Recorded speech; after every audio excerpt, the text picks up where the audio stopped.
The dead man never comes back without a reason. And when he does come back, somebody always pays the price. Drew McIntyre and Sheamus paid it in full. The arena was completely dark when it happened. Not the planned production darkness that WWE uses to build anticipation for something the crowd already expects. This was different. This was the kind of darkness that makes an entire building hold its breath at exactly the same moment because something is coming that nobody planned for and everybody can feel is going to change everything. 12,000 people stood completely still in that darkness, waiting, not knowing. And then the gong hit. One sound. 4 beats. The most recognizable entrance music in the history of professional wrestling.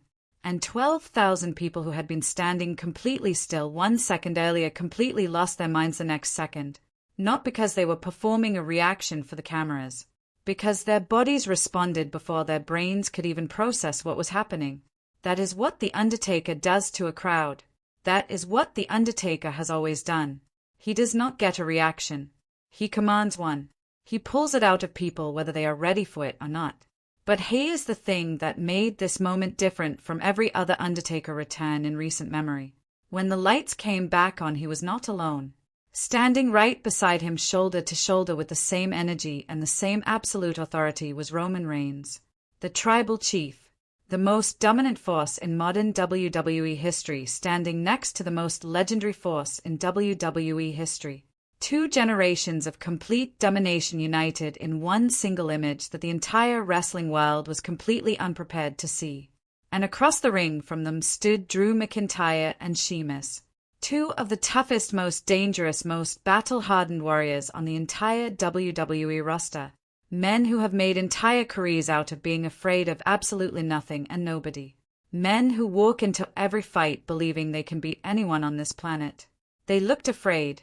Not the performed kind of afraid that happens in scripted television moments. The real kind. The kind that happens when your body recognizes something in front of you that no amount of preparation or experience or toughness could have readied you for.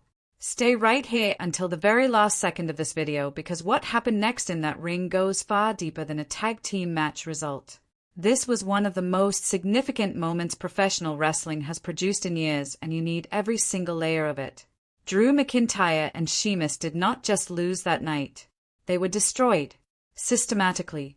Comprehensively. With a level of coordinated brutality that left them lying in that ring looking like the aftermath of something that goes far beyond normal professional wrestling competition. The kind of destruction that does not just defeat opponents. It breaks something inside them. It takes everything they have built their confidence on. The toughness, the aggression, the carefully developed belief that they can stand with anyone on this planet, and crushes it completely under the weight of a combination they simply had no answer for. The fans in that arena came expecting a match and received something that felt much closer to a public execution. Because The Undertaker returning to stand alongside Roman Reigns is not just a tag team result. It is a statement. A declaration made by 2 of the most powerful forces this company has ever produced deciding together that this was the night they would combine everything they carry and point it directly at Drew McIntyre and Sheamus. The result was exactly as one-sided, exactly as devastating, and exactly as historically significant as the combination itself promised it would be from the moment those 2 men appeared together. Now, the match itself deserves to be talked about properly because what The Undertaker and Roman Reigns did inside that ring was not simply a victory. It was a masterclass in coordinated domination that needs to be understood for the statement it made beyond the final result. Drew McIntyre and Sheamus are not easy opponents, and that needs to be said clearly before anything else. Drew McIntyre is a former WWE champion. A physical specimen of genuinely terrifying proportions who hits with a force that makes trained athletes nervous just watching. Sheamus is one of the toughest, most legitimately hard-hitting superstars this company has ever employed. These are not people who were chosen because they would make The Undertaker and Roman Reigns look good by falling over easily. They were chosen because destroying them means something real. When Roman Reigns stepped into that ring, his ring intelligence and physical authority immediately took control of the terms of engagement in a way that denied Drew McIntyre and Sheamus any opportunity to find their own rhythm or establish any kind of momentum. The Undertaker, operating with the measured, calculated power of someone who has spent decades understanding exactly how to apply force for maximum effect, was a constant presence that neither opponent could fully account for even when he was simply standing on the apron watching. His proximity changes the psychology of everything happening in that ring. His presence is a factor even when he is not the legal man. Together these two were immovable. Together they were inevitable. And when the finish came, it arrived with the kind of definitive, emphatic authority that left zero room for Drew McIntyre or Sheamus to claim bad luck, unfortunate circumstances. They were beaten by something bigger than them, and they knew it before the 3 count even landed. Now, the most important question. Why did The Undertaker come back specifically for this? Why Roman Reigns? Why this moment? The Undertaker does not make appearances casually, and he never has. Every return in the later years of his extraordinary career has been deliberate, driven by a reason significant enough to bring the most legendary performer in the history of this business back into active competition. He does not show up for nostalgia. He does not show up for a quick moment that people will forget in a week. He shows up when there is something worth showing up for. Roman Reigns is worth showing up for. Not just as the most dominant performer of his generation, though that alone would justify the involvement, but as a figure, as a legacy, as a man who carries the weight of a family name and a championship history that parallels The Undertaker's own legendary status in terms of the gravity it carries within WWE. These are 2 men who understand dominance not as something temporary but as a permanent identity. Both of them have held the most important positions available in this company. Both of them understand that protecting those positions from the kind of unchecked aggression that Drew McIntyre and Sheamus have been unleashing goes beyond individual rivalries. The Undertaker did not come back for a match. He came back for a reason.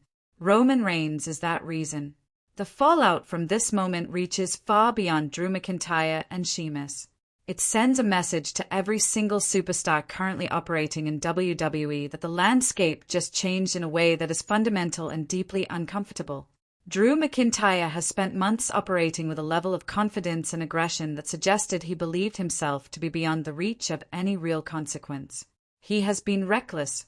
He has been destructive. He has pushed boundaries in a way that communicated he felt untouchable. He found out on this night exactly how wrong that feeling was.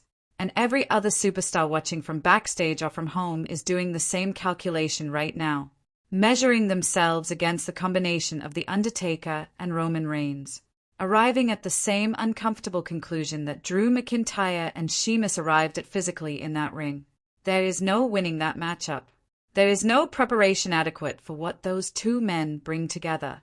There is no position in WWE currently secure enough to feel completely safe knowing that this alliance now exists. The entire locker room just became smaller and more dangerous at exactly the same time. The Deadman came back. He chose Roman Reigns. He chose this fight.